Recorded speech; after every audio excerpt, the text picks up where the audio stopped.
Hey everybody, it's Cam from the Nerd Book Review with my first of my a little bit longer length tractor reviews. You guys have so far, just in about 6 hours, we're 24-2 in favor of me doing more tractor reviews. I think that I'll still try to do, a bunch of my first reviews or first books, sitting at home where I can give a little more detail. But I definitely think that this is going to be a good way for me to get more, later books and series out and just get more reviews in general with, I like literally putting 65 to 70 hours a week at work at the moment.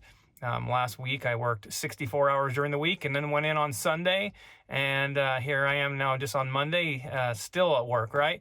So this is going to be the easiest way for me to get these reviews out. So, Miss Percy's Travel Guides to Welsh Moors and Feral Dragons. The sunglasses did come in handy, so I could look at my notes and not visibly be looking away while doing it.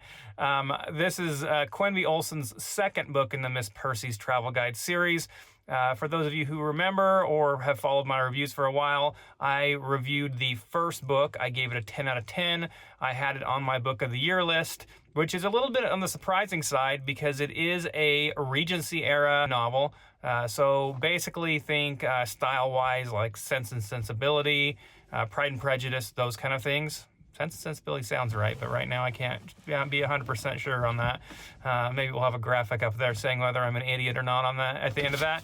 But either way, the first book had Miss Percy, who was a 40-ish year old spinstress who had just been basically wasting her life away in her sister's household. Her sister's husband was basically like gentry, not super rich, but could have some servants and things like that. And Miss Percy basically was the nanny for the kids. In that first book, she managed to get a dragon egg from her great uncle Forthright as an inheritance. Her and the vicar, who will become her romantic interest in the books, end up having that dragon egg hatch for them, and then we end up with some adventures. This book, which I would like to mention, will have some, I guess, minor spoilers for book 1, but we'll make sure there's no spoilers for book 2, right? So we'll basically kind of give the book blurb and my general thoughts on it.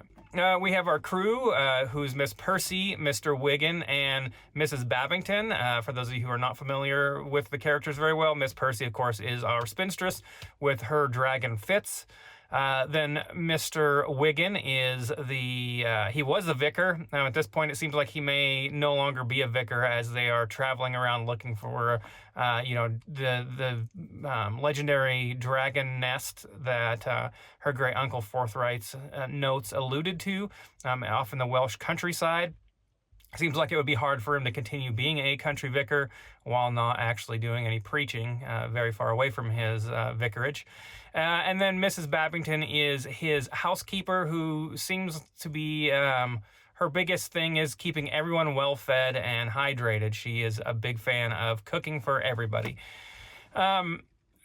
Miss Percy, I think that one of the things I love so much about book 1 was that she just really came into her own from being just a cautious, kept her head down, kept quiet so that she didn't get berated by her sister or anything like that at the beginning of book 1. And she really grows as a character throughout, that first book.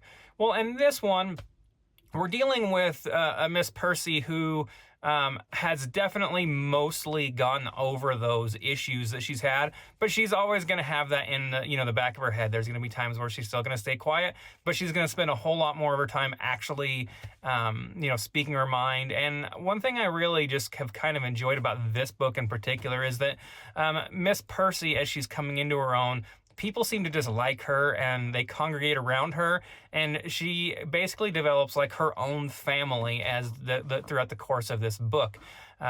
She ends up, we meet people in the Welsh countryside, a Welsh noblewoman, what seems to be a pretty successful Welsh farmer, and they all seem to want to help her out just because of, you know, her personality and just how much fun she is. I really found that, you know, she was just such a good character, and I think that Quenby Olson does an amazing job of being inside Miss Percy's mind, and we get what feels like a good British almost version, although Quenby is from, I think, Pennsylvania, not she's not British, but we get like just that great you know, mix of in Miss Percy's head and then spoken word, right? Mr. Wiggin is awesome as her basic, you know, as her support. He's like her rock, and he seems to be totally fine with, you know, basically with Miss Percy being the main character in this, right?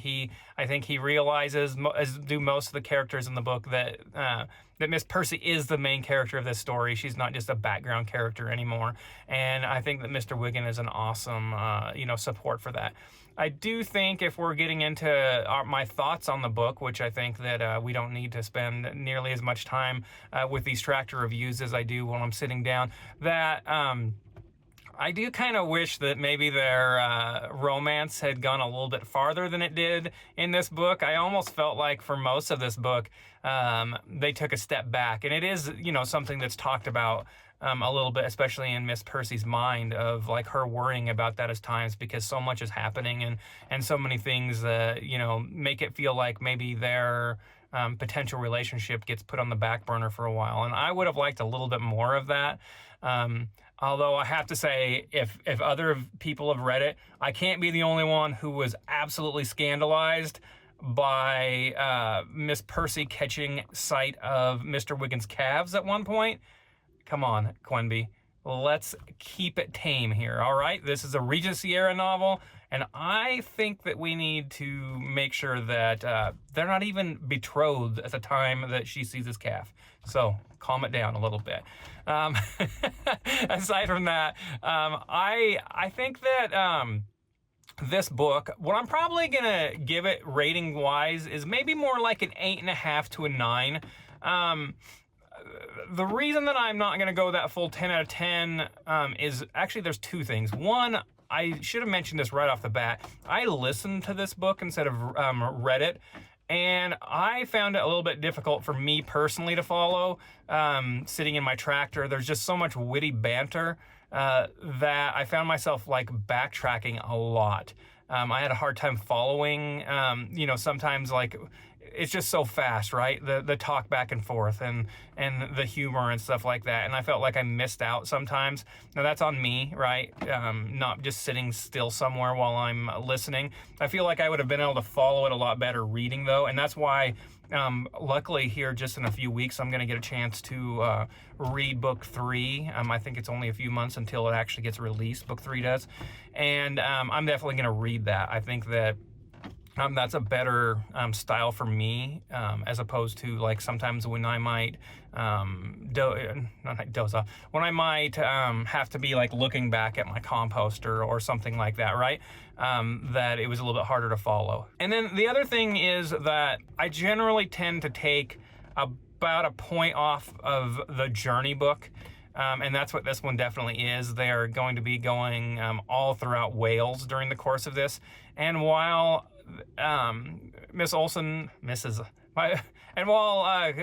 Olson does a really good job of keeping the story moving and really entertaining, when you're on a journey and it takes up most of the book, there's always going to be those points where there is a lull. You know, just the even sometimes it's just the talk about the different things they're going to do during their camp or worrying about food and things like that, right? Those are things that are still entertaining and I still enjoyed, but I think that maybe in the book 1, just the sheer novelty or getting into Miss Percy's head for the first time was just such a wonderful thing. And while I still really enjoyed it, I think that, you know, dealing with things on a journey and her neuroses wasn't quite the same level as you just first get to meet a dragon or anything like that, right? I mean, these are the kind of things that just make sense. But it was still just such a fun book. And once they finally got to where the end of their journey was, I think that that's a 13-hour-ish book, maybe a little bit over that. So we got there about 9 hours into that. So what's that, 60-ish, 70% of the book is, the journey, which I still want to make sure that I'm getting out here that I really enjoyed it still, right? We're talking a solid like 8.5 out of 10 at the journey part, right? I've always knock a point or so off of the journey of, doesn't matter whether it was Robin Hobb or whoever it is, right? I rarely give the journey book a 10 out of 10. But then once we got to their goal finally, where they're trying to get to this whole time, then I'll tell you what, I loved every bit of that. I loved the characters that they'll meet during that time. I also just love how, this is part of where, like me, as a man liking Mr. Wiggin, even though he's a secondary character, I'm sure, is that some crazy things happen, and I just like the way that even though he's supposed to be a man of the church, that just the way he handles situations. The same with Miss Percy, but she's always has seemed like she would be a more open-minded character from the very beginning. But that last 30-40% is just totally action-packed. We get to see some of our villains back again. We get to meet some new villains. I really like the way that there's a description of we're dealing with someone who goes from just being a footnote in the story to being more than just a minor villain, and I really like that, that in there as well. Man, I hope it's not getting too loud out right now. It is, it's funny, last week we were in the high 90s. Saturday and Sunday it cooled way down, and right now it's only about 60 degrees outside, and there is it's probably the wind's probably blowing like 30 or 40 miles an hour. It looks pretty dusty behind me in this camera, and had a little bit of rain on and off and everything today.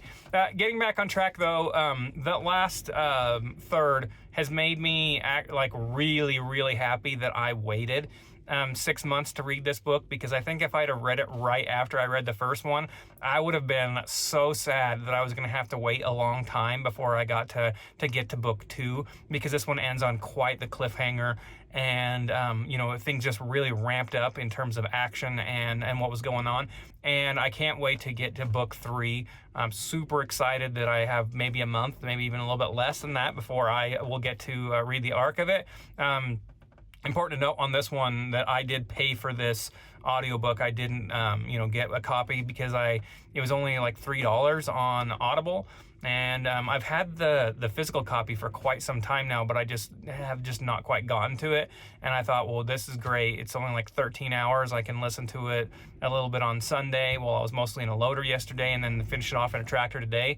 And I still think that I'll be reading book 3, and I think that that's a better way for me with, as witty as the banter is and stuff, and trying not to get lost. But really recommend this book. This one might not be on my book of the year list the same way that the first book is, but it's still a 5-star, on Goodreads and Amazon. I think that we're going to go with that 9 out of 10 as my, final ranking on this one. So still really enjoyed it, and I absolutely can't wait to get to book 3. I will certainly be reading it as soon as I get a copy of it. All right.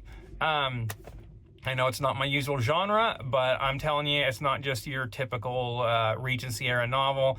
It's really funny. There is a ton of action, and you definitely root for the characters as opposed to thinking they're all just snobs, right? All right, I hope you guys also enjoy these books should you pick them up, and I hope you all have a fun time reading. Thanks.